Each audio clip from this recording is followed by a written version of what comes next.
Ça s'appelle Proust Consolation et on est le 23. Alors aujourd'hui c'est un peu spécial. Je voudrais vous lire une page qui est vraiment belle, qui est pas longue, qui est belle, mais attendez, je vais pas le faire tout de suite. Je voudrais parler de quelque chose qui pour moi est une des énigmes les plus centrales de Marcel Proust, sur la genèse, sur le démarrage, sur le lancement de la recherche.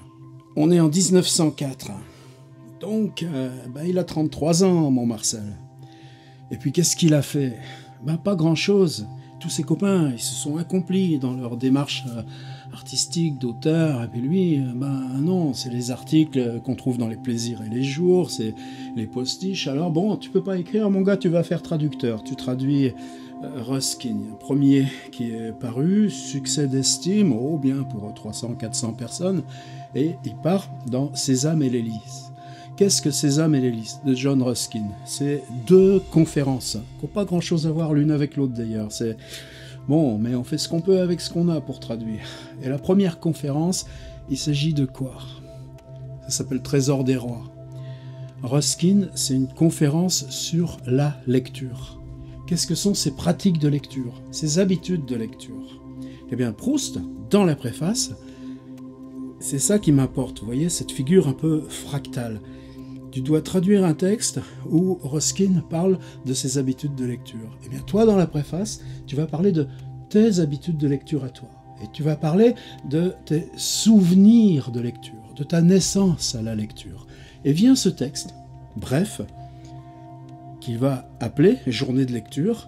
Et comme la traduction va tarder à apparaître, dès 1905, ce texte va paraître en fascicule et sera un texte autonome. Ce qui fait que, tout de suite, on va le dire pour s'en débarrasser, maintenant ce texte qui s'appelle « Journée de lecture », et non pas sur la lecture. Donc c'est déjà une petite hérésie pour pas grand-chose. Mais ce texte, on l'a toujours trouvé, partout. Je l'ai toujours connu. Il est dans le Contre Sainte-Beuve. Mais il était aussi dans les trucs de Mille et une nuits, c'est-à-dire partout où les gens cherchent du texte gratuit, domaine public, bref, pour vendre un petit peu. Allez, on te case un peu de Proust, ça fait bien, ça fait bien. Donc pareil, Actes Sud. Et croyez-moi, ce truc, ils le vendent 7,10 €. Bon, d'accord, c'est bien imprimé, c'est du Actes Sud, c'est toujours ce format un peu vertical qui est tellement agréable. 7 €.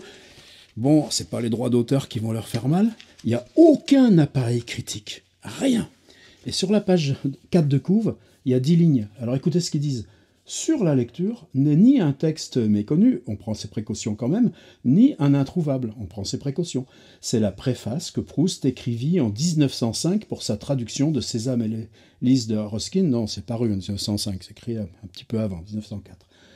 On aurait pu vérifier quand même, c'est une 4 de couve qu'on vend 7 €. Moi, je l'ai eu gratos parce qu'à l'hôtel, vous savez, l'hôtel littéraire Swann à Paris, là où ils m'avaient accueilli le jour de la conférence annulée, ils le mettent dans les chambres à disposition. Donc, on ne critique pas quand c'est un truc qu'on n'a pas payé. Mais ces pages dépassent de si loin l'ouvrage qu'elles introduisent, elles proposent un si bel éloge de la lecture et préparent avec tant de bonheur à la recherche que nous avons voulu, les délivrant de leurs conditions de préface, les publier dans leur plénitude. C'est du mensonge, du pur mensonge. Ils ont voulu délivrer, mais quoi, tu délivres ce qui est déjà en pleine liberté depuis bien longtemps. Alors, est-ce que c'est pignouf ? Est-ce que c'est mafieux ? Disons que c'est juste de la pignoufferie. Merci Actes Sud. On en reste au vieux Contre Sainte-Beuve. Alors pourquoi je parlais de ce truc fractal ? Vous voyez, Ruskin qui parle sur la lecture, sur ses habitudes de lecture, je me fais contaminer par le titre. Proust qui fait cette préface, et effectivement, lui viennent des souvenirs. Alors ces souvenirs, est-ce qu'ils sont à Combray ? Non, vous verrez. Les gens qu'on voit, ils sont plus nombreux, donc on est plutôt dans le côté maternel, une maison qui était aussi une maison de vacances, d'enfance des Proust, et c'est une maison qui dispose un grand jardin, et ce qui n'est pas le cas de la maison de la tante Léonie à Illiers-Combray. Et le Combray de la recherche va être une concaténation de plusieurs maisons. Dès qu'on visite la maison de tante Léonie à Illiers, on le comprend parfaitement. La chambre de Proust, la chambre du narrateur à Illiers, qui donne sur la rue, très austère, n'est pas la chambre, là, je pense que c'était vers Saint-Cloud, qu'on va, banlieue riche, banlieue ouest parisien, n'est pas la chambre qui est décrite dans la journée de lecture. Mais la structure du texte, elle est toute simple. C'est qu'est-ce que je lis le matin, qu'est-ce que je lis avant déjeuner, c'est ce qu'on va lire, qu'est-ce que je lis après déjeuner, le moment où on va dans la chambre. Ensuite, il y a la grand-mère qui vient secouer parce que les enfants ils doivent aller dehors et donc on va faire la promenade. Et puis ensuite, il y a les lectures du soir et les lectures de l'endormissement. C'est parfait. Et ce qui est très étrange, c'est que donc c'est un texte qui n'est pas à Combray, dans le référent qui est décrit. C'est un texte qui ne nomme pas dans quel lieu se passent ces habitudes de journée de lecture d'enfance. Mais le début de la recherche, on a quoi? On a l'endormissement, un homme qui dort, on a ces figures de la lanterne magique, j'en ai déjà parlé, on a la Madeleine, et puis ensuite, on ouvre cette maison de tante Léonie.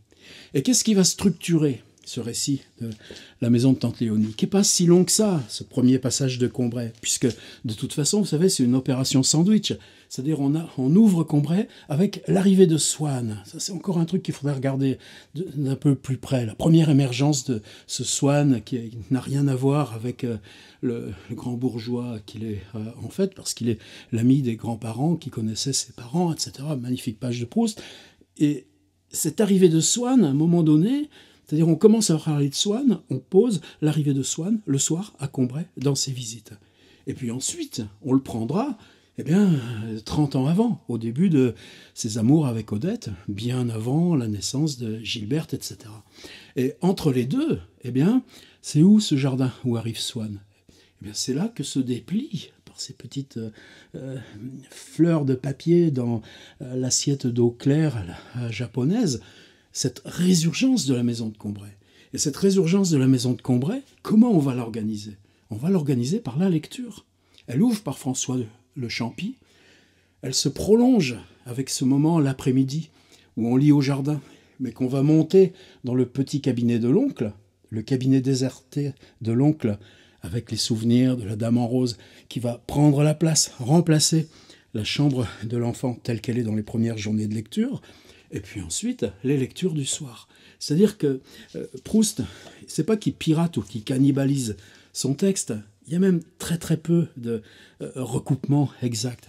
Par contre, cette démarche fractale de prendre Ruskin, d'établir ses propres souvenirs, mais pas à Illiers-Combray, et de réutiliser cette grille pour organiser la journée de Combray, c'est ce qui va lui permettre de lancer quoi? La recherche? Non. Cette manière de la recherche d'organiser le contemplatif, le récurrent, et à partir de cette trame poétique du contemplatif et du récurrent, de faire surgir et le Grandin, et Brichot, et le curé, etc. Alors qu'est-ce qui est encore plus étrange dans cette sorte de substitution? C'est-à-dire que toutes les chevilles rhétoriques de journée de lecture, le matin, l'après-midi, le soir, et puis tu vas à cet endroit-là, et puis comment est le jardin, la vieille pompe, et puis ce petit appentis qu'il y a là, quand ils vont être dans Combray, en fait, on va les remplacer par les personnages. Là, ce que je vais vous lire, c'est le moment où, avant déjeuner, on s'installe dans la salle commune du repas, et puis, non, il y a du temps. Dans Illiers-Combray, on va retrouver ce moment, et on va voir la cuisinière, Françoise, qui descend de chez la tante Léonie pour arriver là où se prépare le repas, avec toute cette cruauté, des poulets qui continuent de courir avec ça fait bien rire la vieille Françoise, ces bestioles qui courent et qui n'ont plus de tête. Ou vous savez, cette jeune cuisinière, cette fille de salle maltraitée, dont la même Françoise s'est aperçue qu'elle était allergique aux asperges. Et donc cette année-là, elle va servir des asperges tous les jours. Une espèce de cruauté bourgeoise qui s'exprime avec grande dureté chez Proust. Et donc la scène qui est ici, l'enfant qui lit avant déjeuner, va servir à positionner le décor, à positionner le temps, mais dans Illier Combray, ce qu'on va lire, c'est les pièces à côté. La tante Léonie, la visite du curé à la tante. Et ce sera la même chose l'après-midi. C'est-à-dire que là, journée de lecture, on a la grand-mère qui vient chasser l'enfant de ses lectures parce qu'il faut aller au parc, aller faire les jeux. Eh bien, dans Illier, ce sera la promenade de mes églises avec les aubépines, la petite tour et Gilberte et son geste obscène. Et puis, ce sera le côté de Guermantes et donc le côté opératique de la maison de Combray qui va englober toute la recherche à venir. Voilà, c'est cette chose fractale, c'est-à-dire qu'à la fois, ce texte des journées de lecture est repris par Proust dans sa structure et sa méthode pour ouvrir la maison de Combray. On ne la décrit pas spatialement, on la décrit par la grille du temps des différentes lectures dans la journée, qui vont être tout le temps en filigrane. Mais en même temps, les contenus vont être remplacés par les contenus qui sont ceux d'Illier Combray. Voilà, je ne vais pas m'attarder plus. Maintenant, lire tout de suite ce truc après le déjeuner avec cet effet, vous verrez que c'est très frappant. Je pense que je ne suis pas le seul. Ce texte est tellement frappant, la lecture avant le déjeuner, que dans le souvenir, on le concatène avec Illier Combray, et puis qu'ensuite, on lit la recherche. Mais où est-ce que c'était ce passage? Où est-ce que c'était ce passage? Ben non, il n'a pas été repris. Ce qui a été repris, c'est la démarche. Et ça, je pense que ça nous dit quelque chose. C'est donc écrit en 1904, publié en 1905. En 1909, après le décès de sa mère, il commence enfin l'écriture de la recherche. Et pendant 4 ans, c'est ce qui va devenir donc l'édition en 3 tomes, bouclée, circulaire, que jamais personne ne connaîtra, puisqu'ensuite, jusqu'en 1919, c'est la réécriture complète. Alors, tout ça étant dit, petit mystère qui disent bien le chemin que doit faire l'écriture en Proust pour arriver à ce moment où tout commence. Longtemps, je me suis couché de bonne heure. Et puis maintenant, eh bien, on va lire juste.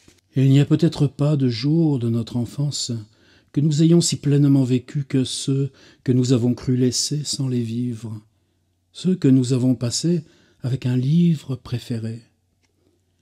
Tout ce qui, semblait-il, les remplissait pour les autres et que nous écartions comme un obstacle vulgaire à un plaisir divin, le jeu pour lequel un ami venait nous chercher au passage le plus intéressant, l'abeille ou le rayon de soleil gênant qui nous forçait à lever les yeux de la page ou à changer de place, les provisions de goûter qu'on nous avait fait emporter et que nous laissions à côté de nous sur le banc sans y toucher, tandis que, au-dessus de notre tête, le soleil diminuait de force dans le ciel bleu, le dîner pour lequel il avait fallu rentrer et pendant lequel nous ne pensions qu'à monter finir tout de suite après, le chapitre interrompu, tout cela, dont la lecture aurait dû nous empêcher de percevoir autre chose que l'importunité, elle engravait au contraire en nous un souvenir tellement doux, tellement plus précieux à notre jugement actuel que ce que nous lisions alors avec amour, que s'il nous arrive encore aujourd'hui de feuilleter ces livres d'autrefois, ce n'est plus que comme les seuls calendriers que nous ayons gardés des jours enfuis, et avec l'espoir de voir refléter sur leurs pages les demeures et les temps qui n'existent plus. Alors je ne vais pas m'arrêter pour faire des commentaires, ce serait sale, mais en même temps, la lecture comme écosystème, c'est-à-dire que le livre est un objet qui se suffit à lui-même. Si on lit sur nos petits Kindle, nos petits iPads, je ne sais pas où sont les miens, ils sont restés dans la piole en bas.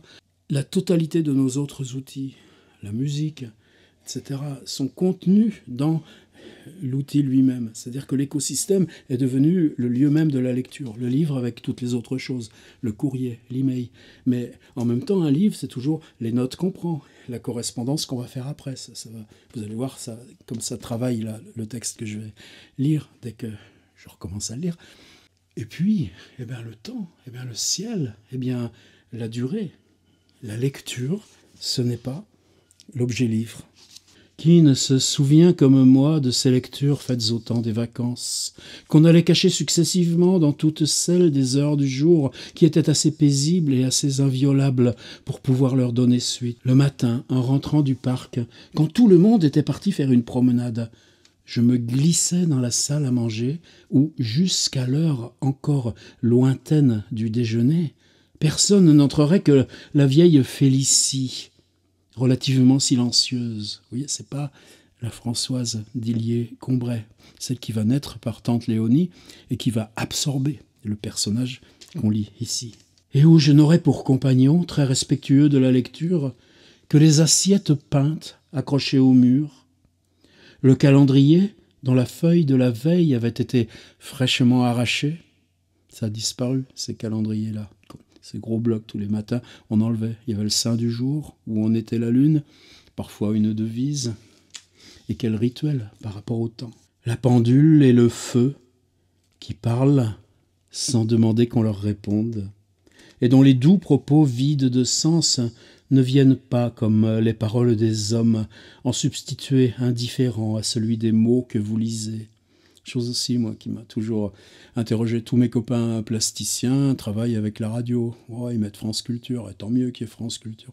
Mais moi, comment je pourrais travailler avec des mots en français qui viendraient d'un artefact technique? Donc on n'écoute pas la radio. Je m'installais sur une chaise près du petit feu de bois dont, pendant le déjeuner, l'oncle matinal et jardinier dirait « il fait pas de mal, on supporte très bien un peu de feu. Je vous assure qu'à 6 heures, il faisait joliment froid dans le potager, et dire que c'est dans 8 jours Pâques. » Avant le déjeuner qui, hélas, mettrait fin à la lecture, vous voyez d'ailleurs, il n'y a pas de potager à Combray. Avant le déjeuner qui, hélas, mettrait fin à la lecture, on avait encore 2 grandes heures. De temps en temps, on entendait le bruit de la pompe d'où l'eau allait découler et qui vous faisait lever les yeux vers elle et la regarder à travers la fenêtre fermée, là tout près, dans l'unique allée du jardinet qui, bordée de briques et de faïences en demi-lune, ses plates-bandes de pensées. La pensée la fleur. Des pensées cueillies, semblait-il, dans ces ciels trop beaux, ces ciels versicolores, et comme reflétés des vitraux de l'église, qu'on voyait parfois entre les toits du village, ciel triste qui apparaissait avant les orages ou après trop tard, quand la journée allait finir. C'est-à-dire, vous êtes dans la temporalité, vous êtes dans un espace fixe. Donc, qu'est-ce que vous reconstruisez? Comment la temporalité agit sur le dehors?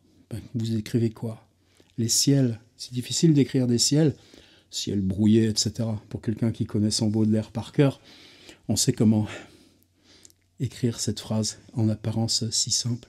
Ces ciels versicolores et comme reflétés des vitraux de l'église qu'on voyait parfois entre les toits du village, ciel triste qui apparaissait avant les orages ou après trop tard.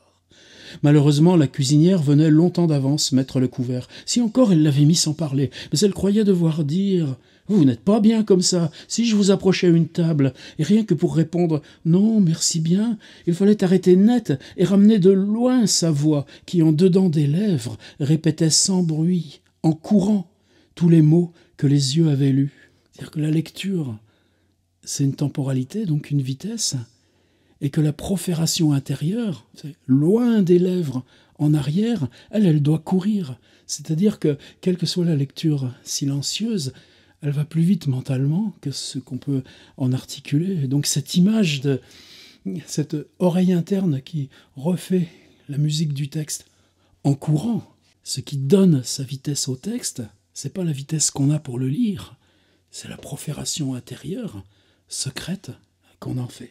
Il fallait arrêter net et ramener de loin sa voix qui, en dedans des lèvres, répétait sans bruit, en courant, tous les mots que les yeux avaient lus. Il fallait l'arrêter, la faire sortir, et pour dire convenablement « Non, merci bien », lui donner une apparence de vie ordinaire, une intonation de réponse qu'elle avait perdue. L'heure passait. Souvent, longtemps avant le déjeuner, commençaient à arriver dans la salle à manger ceux qui, étant fatigués, avaient abrégé la promenade, avaient pris par méréglise, ou ceux qui n'étaient pas sortis ce matin-là, ayant, entre guillemets, à écrire. Ils disaient bien « Je ne veux pas te déranger », mais commençaient aussitôt à s'approcher du feu, à consulter l'heure, à déclarer que le déjeuner ne serait pas mal accueilli. On entourait d'une particulière déférence celui ou celle qui était, entre guillemets, resté à écrire. Et on lui disait « Vous avez fait votre petite correspondance ?» avec un sourire où il y avait du respect, du mystère, de la paillardise et des ménagements, comme si cette entre guillemets, petite correspondance avait été à la fois un secret d'État, une prérogative, une bonne fortune et une indisposition. Vous voyez aussi comment, par rapport à la lecture, l'usage de l'écriture, c'est pas ce qui va vers la publication, encore que la correspondance privée est souvent, chez Madame de Sévigné à Lovecraft, déjà une instance de publication. On prend la lettre, on la donne à lire, mais c'est cet usage privé de l'écriture qui, parce qu'il est celui de tout un chacun, fait que la lecture est aussi l'apanage public, le plus public par définition, le plus partageable. Si on touche à cet équilibre, qu'est-ce que c'est la littérature? Sinon, cette instance réflexive mise sur l'usage privé de la langue, orale ou écrite, mais l'écrit, qu'il soit intime pour le journal ou le carnet, ou qu'il soit privé pour la correspondance mais vers le dehors, ou qu'il s'ancre dans une publication, comme le narrateur plus tard avec ses textes sur les salons dans les plaisirs des jours, qui seraient ses publications dans le Figaro, là encore, une approche de lire-écrire par l'écosystème. Il n'y a pas lire et écrire. Écrire viendra de lire. Pour le narrateur de La Recherche du temps perdu, il faudra lire jusqu'à ses 37 ans avant que ça décolle. Quelques-uns, sans plus attendre, s'asseyaient d'avance à table, à leur place. Cela, c'était la désolation, car ce serait d'un mauvais exemple pour les autres arrivant à les faire croire qu'il était déjà midi et prononcer trop tôt à mes parents la parole fatale « Allez, ferme ton livre, on va déjeuner !» Tout était prêt, le couvert entièrement mis sur la nappe, où manquait seulement ce qu'on n'apportait qu'à la fin du repas, l'appareil en verre où l'oncle horticulteur et cuisinier faisait lui-même le café à table, tubulaire et compliqué comme un instrument de physique qui aurait senti bon et où c'était si agréable de voir monter dans la cloche de verre l'ébullition soudaine qui laissait ensuite aux parois embuées une cendre odorante et brune. Alors qu'est-ce que... Oui, on a zappé complètement le repas. Avec le repas, Virginia Woolf, quasiment à la même époque, qu'est-ce qu'elle fait? La promenade au phare. Tous ces personnages, et c'est le temps du repas de midi qui organise le parcours intérieur dans le fond de la tête de ces 6 personnages, qui se demandent tous, est-ce qu'après le repas, on ira au phare ou pas? Et bien là, le repas, ploum, zappé complètement. Par contre, il y a cette espèce d'appareil avec des tubulures, des transparences, de l'ébullition, un appareil technique posé là sur la table et qui devient lui-même, Deleuze en parle, ça dans son petit Proust. Ben quoi? Une allégorie même de l'invention littéraire, de cette ébullition qui se produira à la fin du repas. Enfin, à 37 ans. Bon, je pousse un peu, mais en même temps, cette description, vous vous en souveniez, elle a disparu de la recherche, quel dommage. Cet appareil, le mot appareil est là, où manquait seulement ce qu'on n'apportait qu'à la fin du repas. C'est-à-dire le mot appareil, vous voyez, dans son apposition, où manquait seulement ce qu'on n'apportait qu'à la fin du repas. Quoi? L'appareil. L'appareil en verre, où l'oncle, horticulteur et cuisinier, faisait lui-même le café à table, tubulaire et compliqué comme un instrument de physique qui aurait senti bon, et où c'était si agréable de voir monter dans la cloche de verre l'ébullition soudaine qui laissait ensuite aux parois embuées une cendre odorante et brune. Et aussi la crème et les fraises que le même oncle mêlait dans des proportions toujours identiques, s'arrêtant juste aux roses qu'il fallait, avec l'expérience d'un coloriste et la divination d'un gourmand, que le déjeuner me paraissait long. Ma grande-tante ne faisait que goûter au plat pour donner son avis avec une douceur qui supportait, mais n'admettait pas la contradiction pour un roman, pour des vers, chose où elle se connaissait très bien, elle s'en remettait toujours, avec une humilité de femme, à la vie de plus compétent. Elle pensait que c'était là le domaine flottant du caprice, où le goût d'un seul ne peut pas fixer la vérité, mais sur les choses dont les règles et les principes lui avaient été enseignés par sa mère, sur la manière de faire certains plats, de jouer les sonates de Beethoven, et de recevoir avec amabilité, elle était certaine d'avoir une idée juste de la perfection, et de discerner si les autres s'en rapprochaient plus ou moins. Voilà. C'était la lecture avant le déjeuner. Ce texte qui s'appelle Journée de lecture et qui, pour moi, a un statut dans l'invention de la recherche 5 ans après, même si on ne gardera que la grille de durée et non plus les contenus, cette scène va disparaître, alors que dans Combray, vous aurez l'attente du déjeuner, mais vue par Françoise et plus par le narrateur. Alors c'est pareil, ensuite l'après-midi, il y a la description de cette chambre du narrateur, mais dans la recherche, ça va être la chambre de tante Léonie. Et donc cette chambre, bah ouais, elle colle pas avec tous ces rideaux, tous ces trucs comme ça, elle ne colle pas avec la chambre, par contre, du narrateur dans Illier-Combray, c'est qui voit le mur de l'autre côté de la rue. On voit cet armurier du village qui fait bonjour parce qu'il fume ses cigarettes sur le pas de la porte. C'est une chambre avec de l'austérité, très proche de la chambre réelle qu'on visite. Par contre, cette chambre un petit peu opulente, un petit peu pas obscène, mais où l'intimité est liée à toutes ces choses, et même là on cite les photographies qu'il y a sur le mur, eh bien ce sera dans la recherche ce cabinet déserté par l'oncle qu'on a un petit peu éloigné de la famille, ce cabinet qui sent l'iris et où le petit narrateur va discrètement et clandestinement s'enfermer pour lire. Voilà, c'était la 23 sur un point qui est pour moi important. Et c'est bien pour ça aussi que j'en profite pour les faire, ces chroniques. À demain.